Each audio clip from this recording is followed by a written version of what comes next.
You know, a funny quirk about human beings is that they like to think of themselves as having overcome challenges, even when they haven't. Every time some actress wins an Oscar and I hear her say, they said it couldn't be done, I always want to ask, who? Who said that? Name one person who said you couldn't make a movie with $75 million and a major studio behind you. If someone is something other than a white Protestant male, we have to hear how she's the first one-armed Lithuanian lesbian to cross the street or whatever, as if great forces were amassed to stop such people from doing whatever boring thing they just did.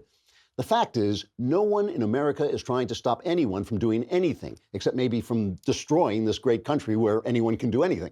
The struggle for inclusion is over. It has been for a generation. Today, the struggle is unreal. If you want to fight for social justice, you have to hunt down some guy who feels bad about himself because he's dressing up in women's clothes and looks like an idiot and wants to blame it on you, just to convince yourself you're in some sort of epic struggle.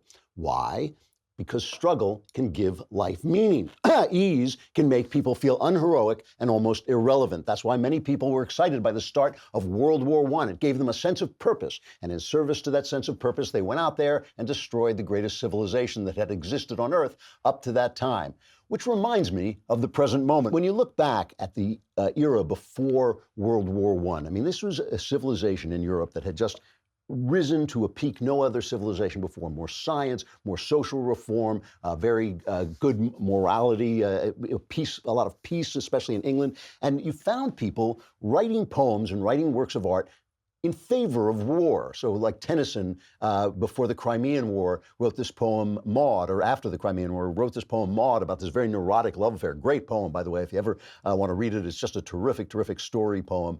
And at the end, after this neurotic love affair all goes wrong, the guy goes off to the Crimean War, and he's thrilled. You know, he says, we have proved we have hearts and a cause. He says, let the war roll down like wind. We have proved we have hearts and a cause. We are noble still, and myself have awaked, as it seems, to the better mind. It is better to fight for the good than to rail at the ill. I have felt with my native land. I am one with my kind. I embrace the purpose of God and the doom assigned. Magic Mountain, too, famous novel by Thomas Mann, ends with the hero, after years of languishing in this TB ward, goes off to World War I, and he's just thrilled. You know, it's just a kind of triumphant journey into the meaning of war.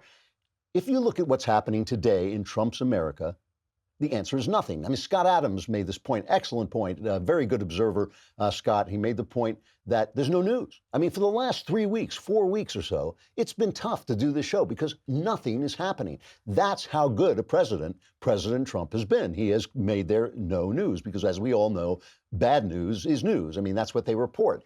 The economy still doing well, sometimes going up a little bit, sometimes a little blip, but it's really doing very well. No new wars, no big acts of terror. We're really actually this country is doing quite well. And I've noticed, by the way, that on the right, this has had some kind of effect. I've noticed some of the maybe, let's say, more unstable people on the right are losing their minds. I'm not going to mention names because I don't like to attack my own kind, as it were. You know, that Reagan's 11th commandment, you shall not attack your fellow Republicans. But I've noticed there are people who are going crazy, suddenly coming up with these wild conspiracy theories on the right, kind of racial things that I think conservatives should all reject entirely and usually do. But on the left, this make-believe struggle continues, this struggle against injustice. Everybody is a victim.